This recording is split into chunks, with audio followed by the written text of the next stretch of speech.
Hey guys, welcome back to the Middle of the Story podcast. I'm your host, HG, Hannah Grace Hall, and this is part 2 of the grace theory. Now I know you can be thinking like, I'm not really sure if I want to come back and get yelled at again. This is not a yell at you session. This is the good news of the grace theory. I am so excited for you guys to be here today. I'm so excited to be filming this. I am so excited to not have the flu while filming. Last time we did a film day, I was like choking on myself. But here we go, part 2 of the grace theory. Last time we talked about just our Western culture and kind of how yuck it can be, how we spend a lot of time focusing on just getting saved and then that's it. Kind of idling through life.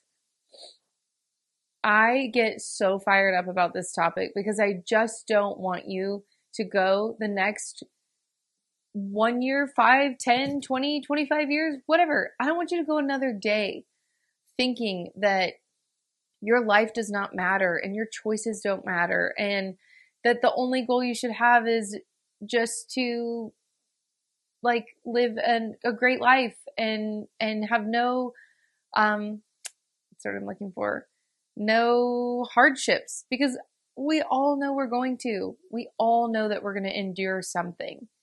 I don't want the only goal to be for you to just have one high moment with Jesus where you do get saved and that is legit, and then you just get more comfortable with sin than you do being honest and vulnerable and working towards the cross and not retreating from it. Sometimes you can hear a message like what I gave us last week and kind of shame spiral. Listen, I've been there, okay? I've been there a lot, actually.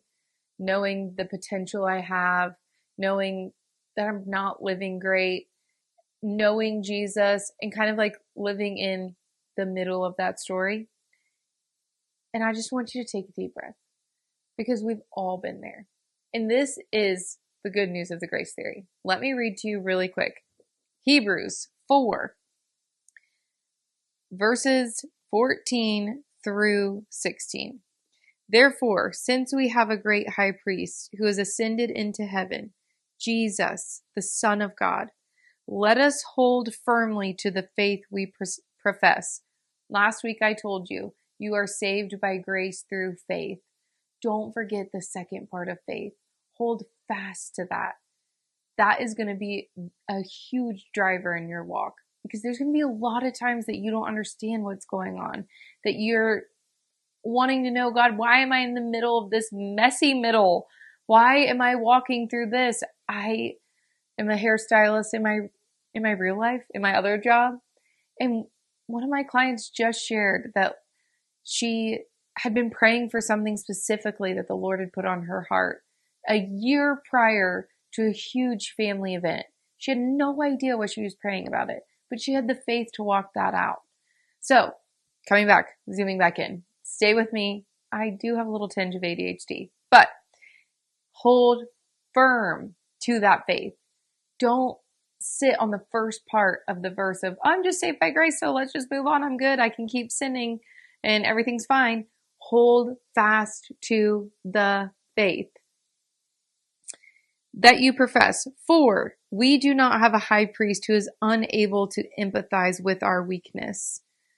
So sorry, somebody's calling me. I need to turn that off. Okay.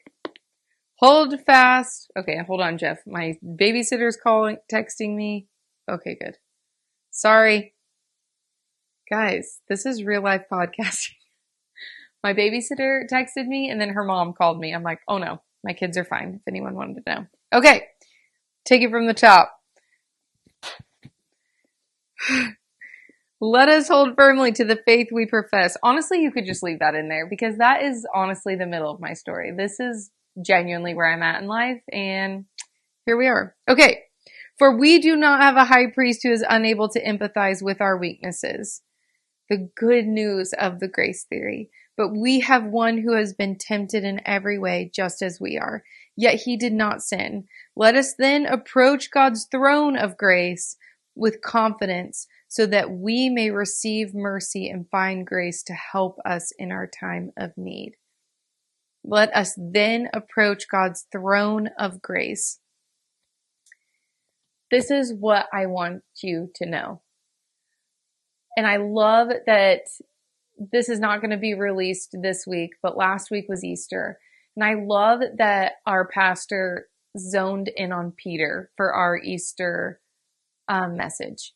It could have been about any part of the crucifixion story, but he zoned in on Peter.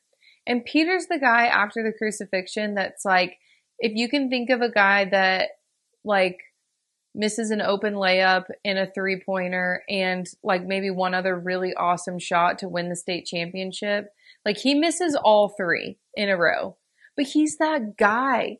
He's that guy that Jesus is like, you're my dude, Peter. He's that guy that the head coach is like, if it's coming down to the wire, I want the ball in your hands. And he totally fails. And so the other side of the grace theory is when you show up and you hand your heart and your life over to Jesus, there is a throne of grace waiting for you. I am not saying the grace theory is like, wow, you can never sin again and you should retreat from Jesus if you have just totally doo-dooed your walk with the Lord the last week, day, year, 5 years, 10 years, whatever your story is. I'm not saying that at all. What I am saying is there's a difference between showing up to the throne of grace and saying, God, it is Wednesday night and I've totally sucked today and I'm really sorry. Like, I want to give it back to you. There's a difference between that and saying, well, I said the salvation prayer, like, I'm good. Right? Guys, I gotta get comfortable. I'm not one of those people that can sit so seriously. I gotta get in my space. I want you to know that there is a throne of grace in a throne room that you and I are able to walk into anytime, any day, no matter what you've done, because God loves you and he does have an abounding, abundance, amazing amount of grace for you and I that I so desperately need every second of every day. Literally driving over here to record this, I'm like, Jesus, I actually need you to be in the gap because I have my mind in like so many different places and there are situations I wish I had done better. God, please keep changing me. I love that my pastor says and has been actually saying quite frequently, the closer or the longer I walk with the Lord, the closer I get to, like my time on earth being up, the more I realize how desperate and needy I am for him. It's not the more confident and like kind of like Pharisee vibe of like, I've got this figured out. No, the more I walk, the more I realize how desperate I am for him and a touch from heaven and how desperate I just want his presence. How every day I'm just like, I want to be in the presence of Jesus because that's going to be the best version of me.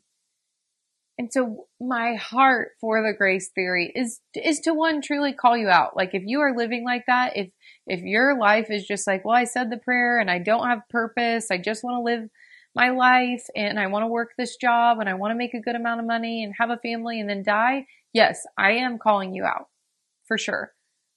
I'm calling myself, my 20s self out because there was a time I let go of what I believed God called me to be. And I wanted what I wanted, which was like a lot of money and status and to be known.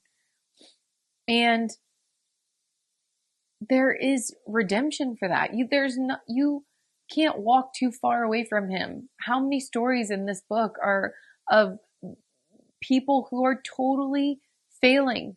David, prodigal son, Peter, Samson. There are so many stories of people just living their everyday lives and totally doing it. Okay? And yet they're in the Bible for us to reference and say, oh my gosh, God, you just totally met them where they're at and you love them. And like sometimes the story doesn't end the way we want it to, but God was there in the midst of it and his grace is all over it and his love is all over it. And I just so want that for me and you. I want you to intimately know Jesus so that whether you are an accountant or a pastor, whether you are a nurse or a kids minister or a missionary or a realtor, I don't know what God's called you to be, but what I do want you to know is that God has called you for such a time as this specifically to do something for the kingdom, to go and make disciples and baptize them in his name, so that every ear would hear of his love and mercy and throne of grace. The end of that story, or not the end, but the part of that story is Peter denies Jesus 3 times. He misses the state championship shot, the NCAA champion shot. He misses it 3 times in a row.